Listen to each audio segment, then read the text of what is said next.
Thanks for joining us here at noon. I'm Christine Pitawanich. We begin with developments out of the U.S. Supreme Court, where this morning justices heard oral arguments on whether former President Donald Trump can be immune from criminal prosecution for trying to overturn the results of the 2020 election. Trump's team argues the former president's efforts were official acts taken in office, and therefore presidential immunity should be applied.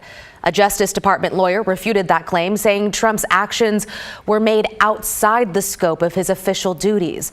The case could have significant implications as to whether special counsel Jack Smith's case against Trump involving classified documents moves forward, or whether the court will issue a ruling in time for a trial to take place before the election this November. Back in our area, another plan to keep homeless people from camping on city streets is moving a step forward. If City Council gives it the green light, the plan would replace the daytime camping ban adopted last year, but is currently held up in the court system. As Alma McCarty found, commissioners seemed to generally agree with the new plan in principle, but they rejected Renee Gonzalez's effort to give future mayors more control to handle homelessness in the city. On Wednesday, the debate over how to address homelessness in the Rose City once again on full display in front of Portland City Council. All it takes is one look at the situation on Portland streets to acknowledge that the status quo is not working as well as we would like it to. Supporters of a new plan to restrict camping on public property include a group of Portlanders living with disabilities, including Tiana Tozer, who previously sued the city. Like the majority of my fellow Portlanders, I have compassion fatigue. I'm done having my mobility hampered and being disrespected by the leadership that allows this untenable situation to continue. While some oppose the plan, they said because they see it as criminalizing homeless people. You're not solving anything. This is all smoke and mirrors. Housing is a human right. Objectively reasonable shelter is not housing. Under the mayor's proposal, campers cannot block sidewalks or businesses, nor can they start fires, have a chop shop, or too much trash. And people offered reasonable shelter must take it or face fines up to $100 or 7 days in jail. What I'm trying to do is get a baseline ordinance in place that we believe is meeting the current legal standards. Meanwhile, Commissioner Renee Gonzalez, who is running for mayor, championed an alternative that would give the mayor, instead of council, more power to adjust the rules and enforcement based on changing state and federal laws. We need to have a camping ban on the books. I mean, all major cities have it. Our neighbors have it. I wish we could communicate more clearly our expectations, but we got to put something on the books. Gonzalez's amendment failed to pass, while Wheeler's version, with slight changes from Commissioners Rubio and Mapps, also running for mayor, moved to a second reading. I hope people saw today that the hardest part of all of this is balance. We don't have the luxury of taking one advocacy position over another. That was Alma McCarty reporting.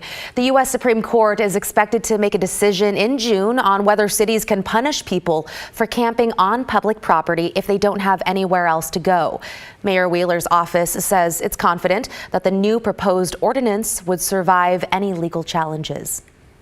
Well, Portland Public Schools officials will spend the next month finalizing the budget for next school year. The district, which is facing a $30 million shortfall, is looking at cutting more than 200 central office and school staff positions, 90 of them full-time teachers, counselors, and support staff. We want to make sure that anyone who's unassigned, and that could be, administrator, it could be a teacher, it could be a classified staff member, that they currently know that their position is gone, are hoping to work in PPS. HR and all of us are very committed to keeping them in the district. Portland Public Schools attributes its budget shortfall to a rise in operating costs, declining enrollment, and the end of federal pandemic funding. District officials say the hope is to have a final version of the budget approved sometime next month. It is a big day for hockey fans in Portland. Starting next season, KGW will be broadcasting all non-nationally televised Seattle Kraken games for free. So what does it all mean? Well, it means you'll see more than 70 games per season free on TV. The games will not only air on KGW, but also on our sister stations in the Northwest, including King 5 up in Seattle and Krem 2 in Spokane. The passion that this fan base has always showed has been extremely exciting to come here and experience firsthand. And we're really excited to be partners with you as well in this deal and give our fans that access where they can see more of our games and have them readily available, where maybe in the past it wasn't as easy for them to see the games.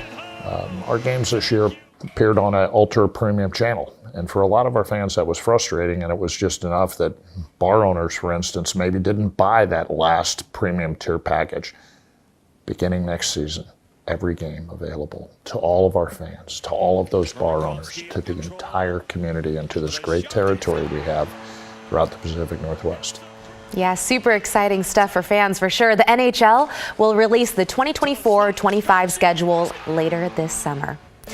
Okay, taking a step outside, a live look from our Rose City Skies cam. Raindrops on the lens there, Rod. This is the kind of weather that's perfect for staying inside, maybe watching some hockey. Yeah, perfect. Look out and go, oh, my yard's nice and green too. It's perfect for that. Speaking of green, that's what the radar shows. So this is the steady rain days so far that we expected. Now, with that said, we're seeing the first breaks of the day in our local region along the coast.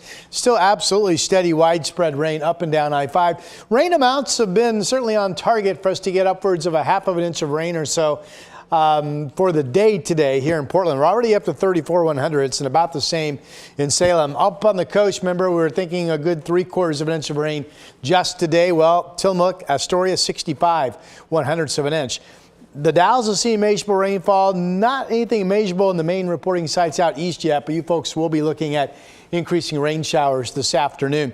Up north, we've got Kelso at 4/10 of an inch of rain, and there's Vancouver at 31 100. So our live cams, no break in the rain in Newport right now. That's Yaquina Bay live, 50 degrees, the raindrops. Breezy south winds along the coast. So far, it's been snowflakes in the air, but not sticking on the parking lot at Timberline, where the temperature has been 32, 33 all day. And here's a very gloomy looking Willamette Valley from Willamette Valley Vineyard just south of Salem. Portland's temperature at 54. I still expect our temperatures to be steady for the remainder of today with the rain continuing. The weekend, not as wet as today, and we'll get into that 7-day coming up shortly. Okay, thank you so much, Rod. Now to a big story we've been following this week. We've got more details on the multi-state manhunt that resulted in the rescue of a 1-year-old and the death of his father. At this point, you can see the 1-year-old being held there by a police officer. Police say right now the child is safe in the care of the state after his father, Elias Huizar, kidnapped him. Investigators say he kidnapped the child after he killed his ex-wife and a 17-year-old in the Tri-Cities area on Monday. He then led authorities on a chase down I-5 and got into a shootout with law enforcement. He died after police believe he shot himself. The Lane County Sheriff's Office is now investigating officers' use of force. They don't think bullets hit anyone. We're also learning that Huizar's ex-wife had a domestic violence protection order against him, and a Washington lawmaker says the courts could have prevented the tragedy. Maddie White with our sister station in Seattle has the details.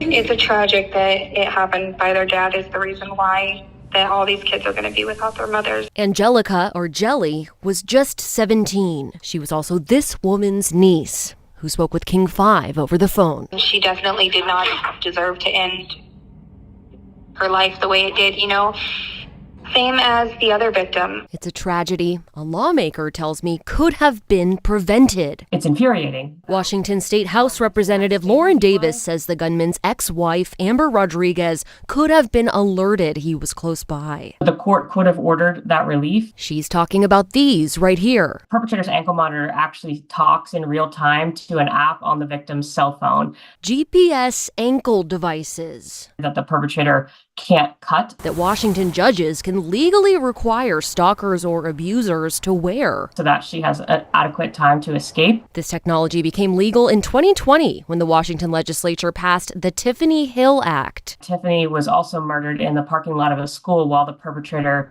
was waiting for her. Like Weezar, he too had violated a no-contact order after posting bail. And the entire utility of this technology is to prevent that exact sort of behavior, and it's highly effective at doing so, and we're not using it. Not using it, but why? Davis says she believes that's because of a lack of knowledge and familiarity with the technology across our superior, municipal, and district courts. Davis says its cost shouldn't be an excuse, since there's this. A $2 million pot of money for indigent perpetrators to pay for this technology for them. But where money really is an object now is in grief-stricken West Richland, where loved ones are getting ready to bury two loving mothers. What we need right now is probably support for her funeral expenses. Maddie White, King 5 News.